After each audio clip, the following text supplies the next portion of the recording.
Hello दोस्तों, कैसे हो? आपका स्वागत है त्रिपाण स्टडी सेंटर में। आज जो हम करने जा रहे हैं क्लास 12th NIOS बोर्ड का बायोलॉजी का चैप्टर फर्स्ट। ठीक है, ये मॉड्यूल्स 1 है जिसमें हम diversity and evolution of life के बारे में पढ़ेंगे, जिसका मतलब होता है विविधता तथा जीवन का विकास। इसमें फर्स्ट चैप्टर हम ले रहे हैं origins and evolution of the life and introduction to be classification, यानी जीवन की उत्पत्ति एवं विकास और वर्गीकरण से परिचय। जैसे कि आपको पता ही है कि त्रिपाण स्टडी सेंटर बच्चों के हेल्प के लिए ये हिंदी और इंग्लिश दोनों लैंग्वेज में जो है बना रहा है, जिससे बच्चों को आसानी से समझा जा सके और उसको जो है एग्जाम के लिए प्रिपेयर कर सके। इसमें जो है हम हर तरह की चीज़ों के बारे में समझेंगे, जानेंगे कि विकास क्या होती है, जैव विकास के बारे में क्या होता है, वायरस से जीवन की उत्पत्ति कैसे हुआ, कैसे जो है जीवन का जो है शुभ आरंभ हुआ। तो हर चीज़ के बारे में हम विस्तार पूर्वक जानेंगे और समझेंगे। लेकिन चैप्टर स्टार्ट करने से पहले एक बात जो मैं हमेशा कहता हूँ, जिसको आपको सोचना भी चाहिए, विचार भी करना चाहिए और अमल भी करना चाहिए, वो ये है कि जब भी वीडियो देखिए पूरा देखिए, क्योंकि अधूरा जानकारी सदैव खतरनाक होता है। साथ में एक इम्पोर्टेंट बात ये भी रहता है, अगर आप पहली बार वीडियो देख रहे हो तो लाइक शेयर सब्सक्राइब करना मत भूलना। देखिए दोस्तों, लाइक कीजिएगा तो बनाने वाले का जो है प्रोत्साहन बढ़ता है और आपके लिए अच्छा से अच्छा करने की कोशिश करता है। ठीक है, सब्सक्राइब करना आपके हित में है। इसका कारण ये है कि अगर आप सब्सक्राइब करके रखोगे तभी जो है मेरा वीडियो का नोटिफिकेशन मिलेगा। और आपको पता है कि मैं हर क्लास का जो है सब्जेक्ट डालता ही रहता हूँ समय समय पे। तो अगर सब्सक्राइब करके नहीं रखिएगा तो शायद उस वीडियो से आप अनभिज्ञ रह जाइएगा, यानी वो आपको प्राप्त नहीं होगा और आप उसका नॉलेज नहीं ले पाइएगा। साथ में जो अगर आप शेयर करते हो तो शेयर करना एक जग कल्याण के समान माना जाता है। इससे ये होता है कि मान लीजिए कोई जो है बच्चा जो है मेरी वीडियो को उसकी ज़रूरत थी और आपके थ्रू वो वीडियो उसको पास पहुंचा है, तो वो सदैव ही आपका धन्यवादी रहेगा और सदैव ही आपका जो है शुक्रिया अदा करेगा कि तुम्हारे कारण मुझे जो है वीडियो प्राप्त हुआ। तो दोस्तों, आपको पता ही होगा कि त्रिपाण स्टडी सेंटर सिर्फ एक क्लास के लिए ही अग्रसर नहीं है, ये कई क्लासों के लिए अग्रसर है।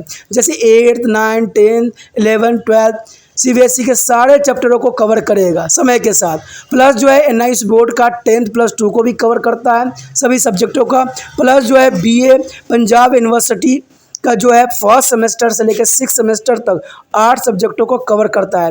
प्लस जो है MA के जो है बच्चे ऑन डिमांड जो मुझे करते हैं कमेंट, उनके लिए भी त्रिपाण स्टडी सेंटर जो है अग्रसर है। देखिए दोस्तों, त्रिपाण स्टडी सेंटर इतना बड़ा है, विस्तृत है, तो आपको अभी जो है लाइक शेयर सब्सक्राइब कीजिए और अपने दोस्तों के साथ बांटिए। ठीक है, तो भूलिए मत, ये करना आपका फर्ज है और मेरा कार्य करना है, आपको टॉपिक लेके चलना है। देखिए आज देखते हैं हमारा आज टॉपिक क्या है। The next topic is classification. What do you mean to the classification and important of classification? The meaning of classification, it means to classification is a mean or identify a similarity and differences between two different kind of organism and then placing similar organism in one groups and different kinds of organism in a different group.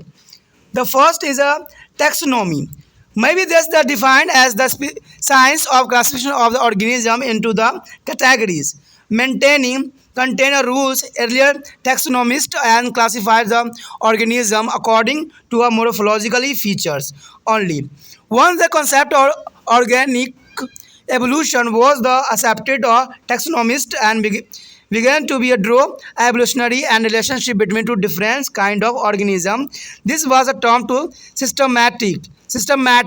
Today, taxonomy is a systematics are treated by the scientists and their classification and both morphologically and biologically, biochemically and balance and even this between to the molecules such as DNA and RNA are studied the establishment of evolutionary relationship. The next topic is taxonomic categories. Mean to the will they classify or organism, it is assigned to be categories and which is a show it is a evolutionary relationship with other group of organism. Each level is a categories is a term taxon. Plural taxa, there is a lowermost category of classification are taxon is their species.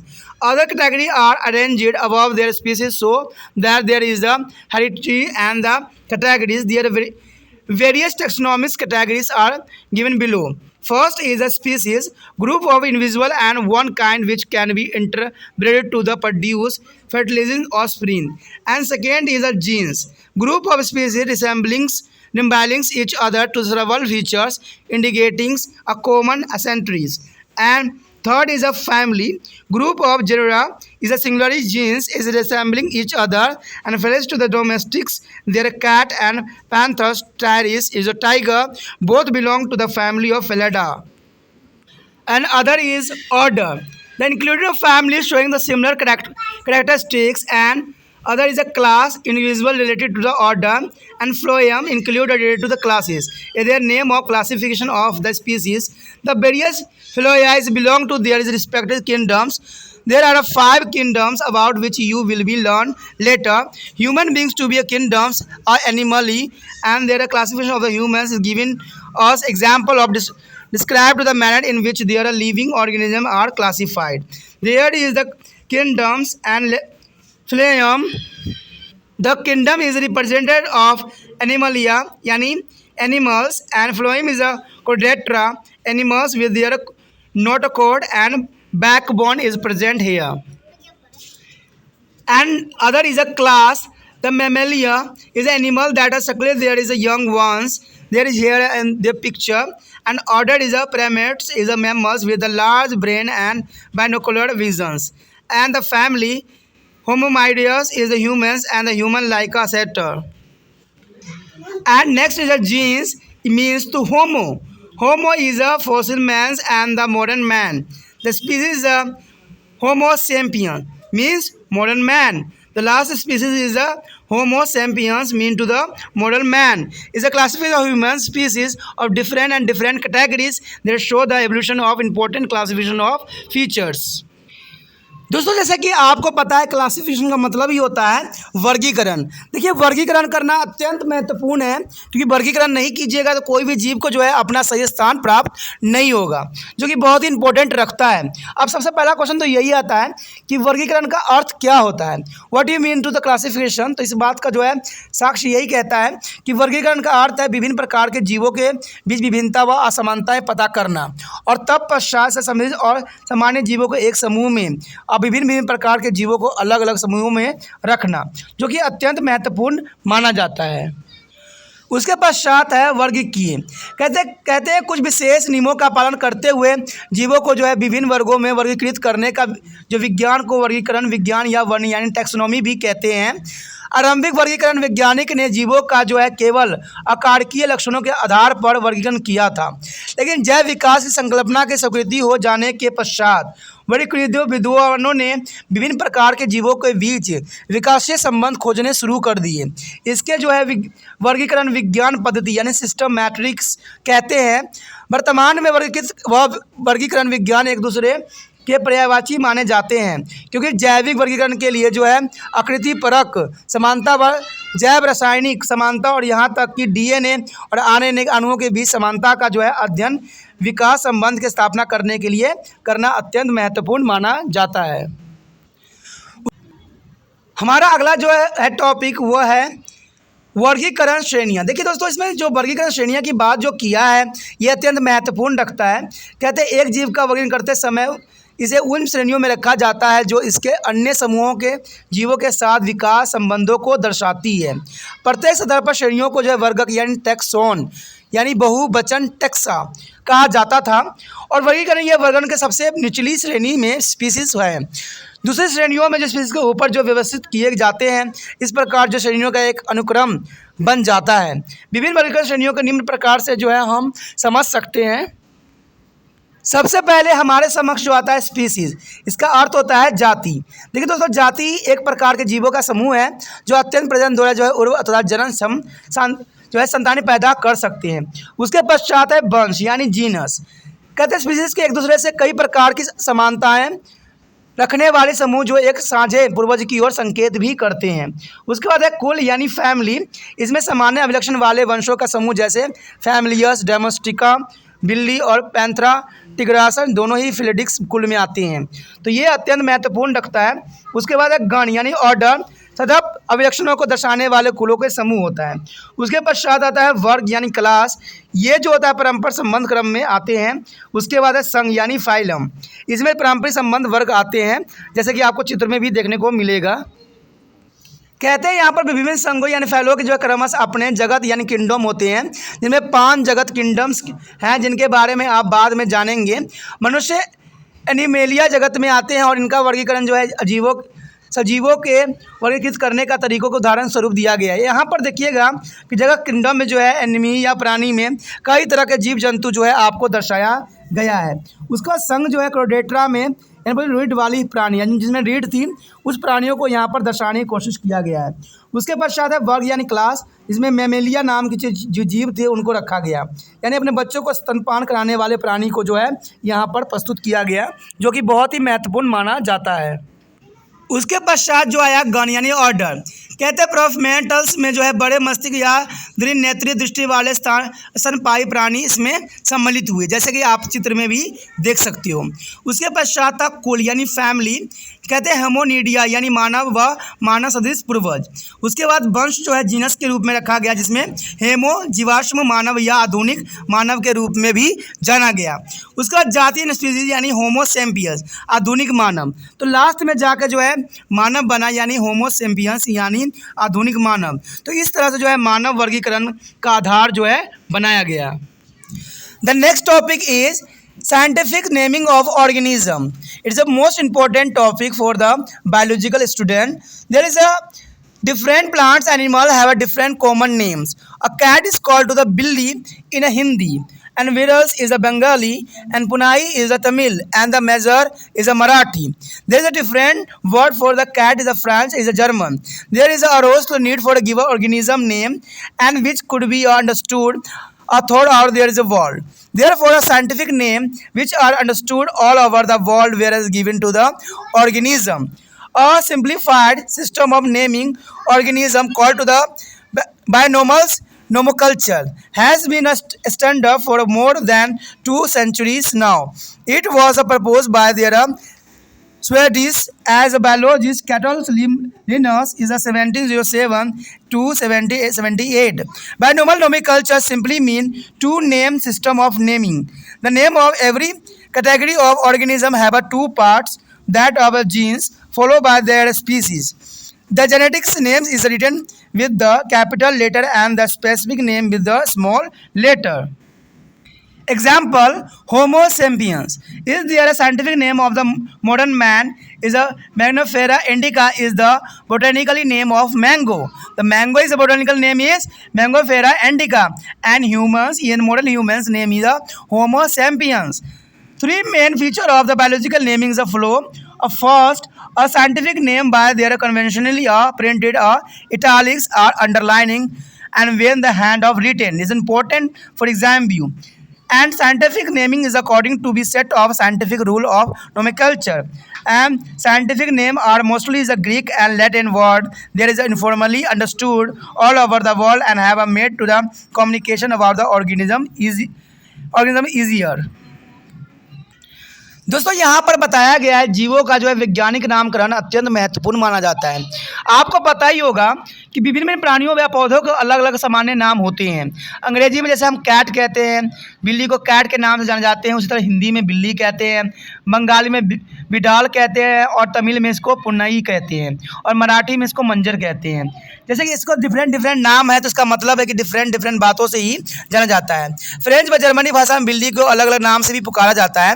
जीवों के ऐसे वैज्ञानिक नाम दिए जाने की आवश्यकता पैदा हुई जिन्हें संपूर्ण विश्व में समझा जा सके। अंततः जीवों के वैज्ञानिक नाम प्रदान किया गया और जीवों के वैज्ञानिक नाम समस्त विश्व में समझे जा सकते हैं। तो वही बात है ना कि जो चीज़ आपको यहाँ नाम पुकारते हो दूसरी जगह पर वो नाम से नहीं जाना जाता है। तो साइंटिफिक रूप से जो है इसका नाम एक रखा गया जो कि अत्यंत महत्वपूर्ण है और इसको हर जगह जो है उसी नाम से पुकारा जाता है। ठीक है, जैसे कि यहाँ बताया गया है कि जीवों के नामकरण की एक जो है सरलीकृत पद्धति द्वि नाम पद्धति 2 शताब्दी से भी अधिक समय से जो है मानक पद्धति मानी जाती रही है। और इस पद्धति को जो स्वीडन और जीव विज्ञानी कार्लस लिनियस ने 1707 से 1778 से प्रस्तुत की थी। ग्रीन नाम का एनिमल्स नोमेनक्लेचर का तात्पर्य नामकरण के लिए 2 पदों का प्रयोग करना था।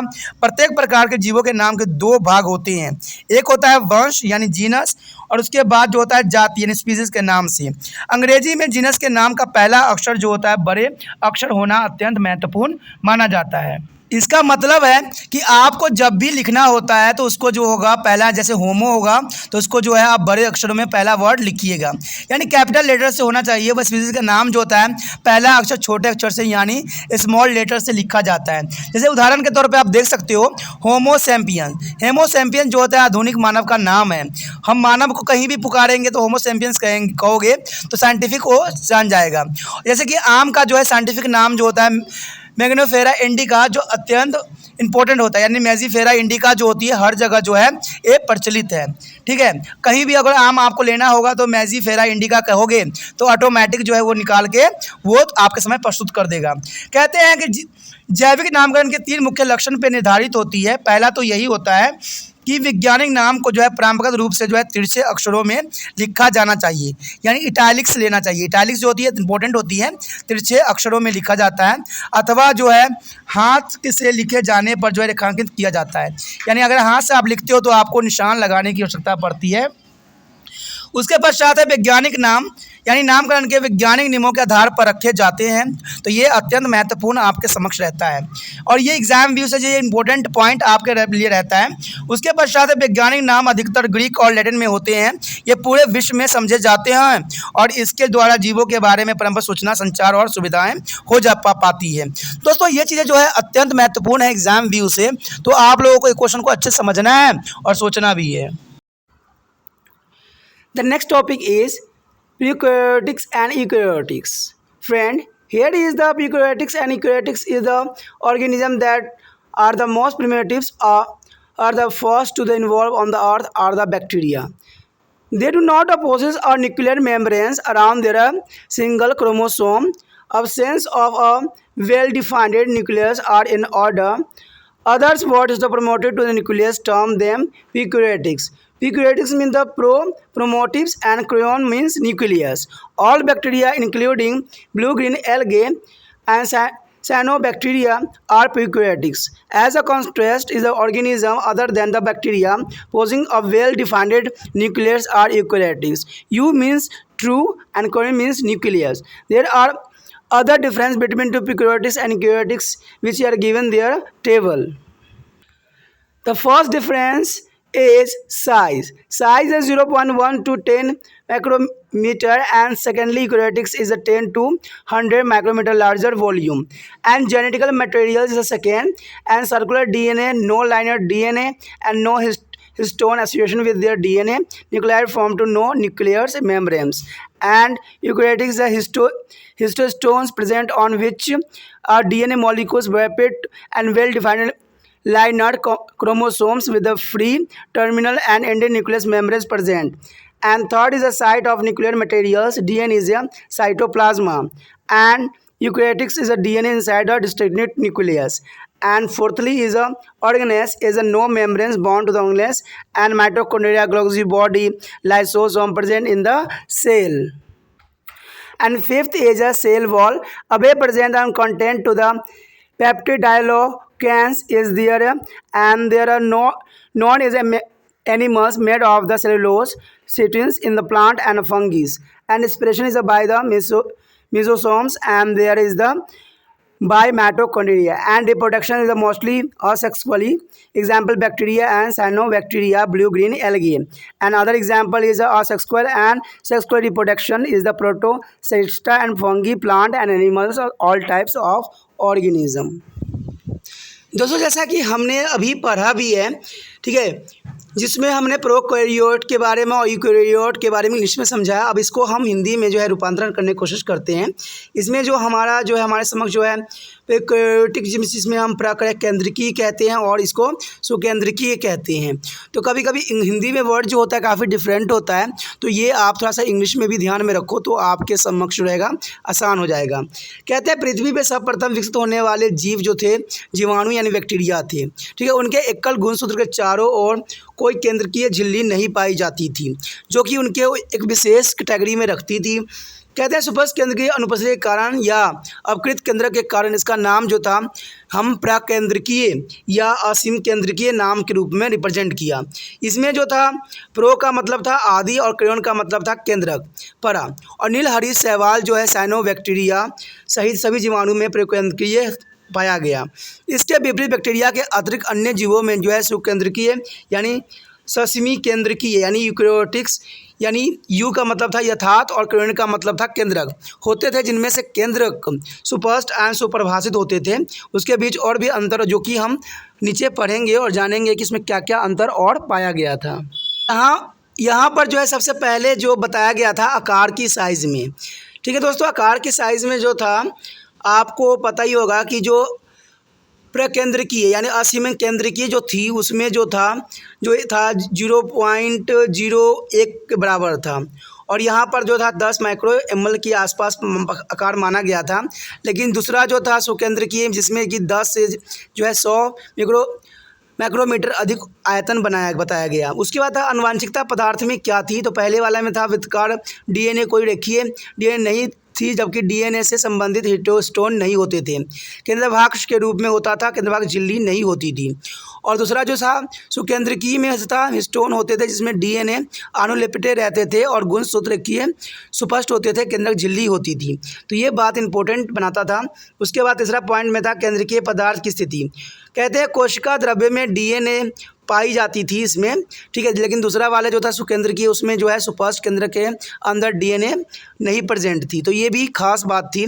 ठीक है, उसके बाद था कोशिकांग यानी अंगक यानी इसमें कोई जो था झिल्ली बंदिश कोशिकांग नहीं होते थे, जबकि इसमें माइटोकॉन्ड्रिया गोल्गी पिंड और लाइसोसोम कोशिका केंद्र में यानी कोशिका में उपस्थित होते थे।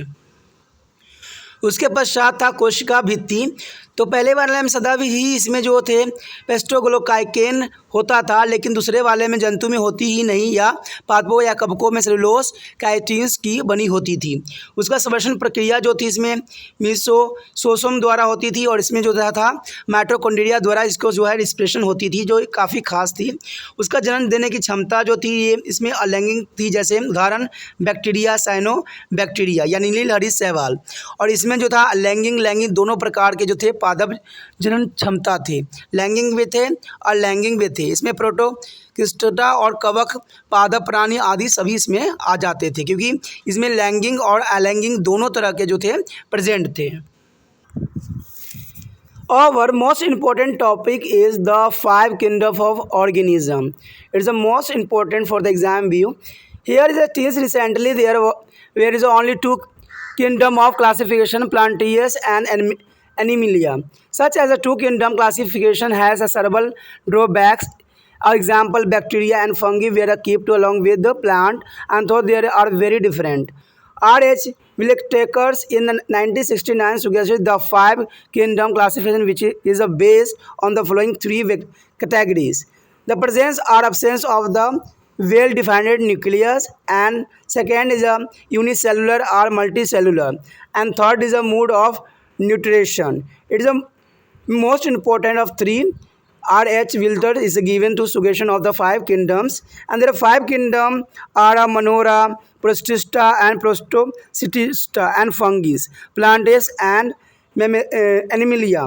Based on the 3 criteria is mentioning above this 5 kingdom of classification example of under of given figure. Here table there is a 5 kingdom classification of the organism. There is a Monora, is a blue-green algae and bacteria. The nature of nucleus is a prokaryotics, and whether it's unicells or multicells is a unicellular. Expect some cyanobacteria, that is a flame natures of multicellular, and some stem is a branches unicellular. And kind of nutrition is a diversity types of nutrition. Second is a Protista. Protista is some algae and protozoa. Their eukaryotics natures, and secondly is a unicellular organism. A kind of nutrition is a diversity kind of nutrition, and third is a fungi, molecules, etc. And the eukaryotics and unicellular and multicellular organism are present there, and saprophatics feed of dead organic matter, and plantaria is all green plants. It is a formation is a eukaryotics and multicellular organism. The nutrition is an autotrophical synthesis of food by the photosynthesis, and animalia is the animals, eukaryotics and multicellular organism, and heterotrophics is a depend on the other organism for a food. Here show the five kingdom of life is a Monera. There is a blue green algae bacteria, and some is a Protista, some algae and protozoa, and divided by the fungi, plantae and animal. There is the different. It is a mold is a ferens, multicellular algae, mosses and seed plants, non-chordate and chordate. So there is a five kingdom of life. इसमें दोस्तों जो बताया गया है जीवों के 5 जगत यानी 5 किंगडम्स, ये बहुत ही इंपॉर्टेंट है एग्ज़ाम व्यू से और रहता भी है एग्जामिनरों का हमेशा फेवरेट। तो इस बात पे आपको भी ध्यान देना है और इसकी जो टॉपिक है उसको बड़ी ध्यान से सुनना भी है। कहते हैं हाल ही तक वर्गीकरण के लिए केवल 2 ही जगत थे, प्लांटी और एनिमेलिया, ठीक है ना। एनिमेलिया और प्लांटी जो थे बहुत ही महत्वपूर्ण माने जाते थे। इस द्विजगतीय वर्गीकरण में कई कमियां थी, जिसको उदाहरण बैक्टीरिया, जीवाणु, अब कवकों के पादों के साथ रखा गया था, ये भी बहुत ही भिन्न थे। तो ये बातों को जो है समझने की कोशिश किया था R.H. विल्टेकर ने, जो 1969 में 5 जगत वर्गीकरण का प्रस्ताव रखा, जो निम्न 3 बातों पर आधारित थी, जो कि बहुत ही महत्वपूर्ण थी। ये 3 बातें जो थी, पहला ये था कि स्पर्श केंद्रक का होना या न होना, यानी केंद्रक का होना या न होना, इस बात का सबसे पहला उदाहरण प्रस्तुत किया गया था। उसके बाद था एक कोशिकीय तथा बहुकोशिकीय जीव होना। देखिए दोस्तों, एक कोशिकीय और बहुकोशिकीय जीव होना ये भी बहुत इंपॉर्टेंट बात रखता है, यानी 1 सेलुलर या मल्टी सेलुलर होना है, बहुत ही इंपॉर्टेंट रखता है। उसके बाद था पोषण की विधियाँ, आखिर पोषण वो किस प्रकार प्राप्त करते हैं, ये भी उसमें से महत्वपूर्ण विचारधाराओं में से एक माना गया था। कहते हैं इसके 5 जगत जो थे, मोनेरा, प्रोटिस्टा, प्रोटिस्टा और फाइजाल, प्लांटी, एनिमेलिया, ऊपर बने 3 मापदंडों पर आधारित थी, और इसे हम जो है 5 जगत वर्गीकरण के कुछ नीचे दिखाने की कोशिश भी हम कर रहे हैं। जैसे कि आप यहाँ पर देख सकते हो कि मोनेरा जो है नीलहरी शैवाल के एवं बैक्टीरिया रखा गया है, जगत का है, और केंद्रक जो प्राकृतिक थे, प्रकेंद्र यानी यूकेरियोटिक्स माना गया था, और इसमें था एक कोशिकीय था या बहुकोशिकीय। तो कहते हैं ये एक कोशिकीय, केवल कुछ साइनो बैक्टीरिया जो तंतुमय या बहुकोशिकीय और कभी कभी शाखित होते हैं, ठीक है। उसमें उसके पश्चात था पोषण के प्रकार, विविध प्रकार का ये पोषण प्राप्त करते थे। उसके पश्चात था हमारा प्रोटिस्टा, जो कुछ शैवाल और प्रोटोजोआ के साथ केंद्रित थे। इसमें सुकेंद्रिक था, यूकेरियोटिक्स इसमें पाया गया था, और ये एक कोशिकीय जीव थी। पोषण का प्रकार जो था, इसमें विविध प्रकार के पोषण प्राप्त किया करते थे। उसके पश्चात था हमारे सम्यक फंजाई, यानी फंगी जो थे, फफूंदी आदि थे इसमें जो था ये भी यूकेरियोटिक्स में आते थे, और ये बहुकोशिकीय हुआ करते थे। ये जो थे मृतपोषी यानी मृत जीवों पर अपना भोजन प्राप्त करते थे, ठीक है। तो इस तरह से अपना जीवन जो है यापन ये किया करते थे। उसके बाद था प्लांटी यानी प्लांटेरिया सहित हरित पदार्थ, यानी इसमें भी यूकेरियोटिक्स जो थी केंद्रक के रूप में प्रेजेंट था, उसमें भी बहुकोशिकीय था। इसमें विषमपोषी, स्वयंपोषी प्रकाश संश्लेषण द्वारा आहार का जो है संश्लेषण करने की कोशिश भी किया करते थे। उसके पश्चात था एनिमेलिया जो थी प्राणी जगत में थी मानी जाती थी, और इसका तो जो था सुकेंद्रिक प्रेजेंट था, और ये बहुकोशिकीय ये भी था। कहते हैं आहार के लिए अन्य पर जो निर्भर होना इनका सबसे खास विशेषताओं में से एक थी। उसके पश्चात जो था इनको कुछ इस तरह से जो है परिभाषित करने की कोशिश किया गया था। मोनेरा जो थी उसके बाद नीलहरी शैवाल के साथ रिएक्ट करती थी और बैक्टीरिया में प्रेजेंट था। उसके बाद प्रोटिस्टा जो थी कुछ शैवाल था और प्रोटोजोआ थी।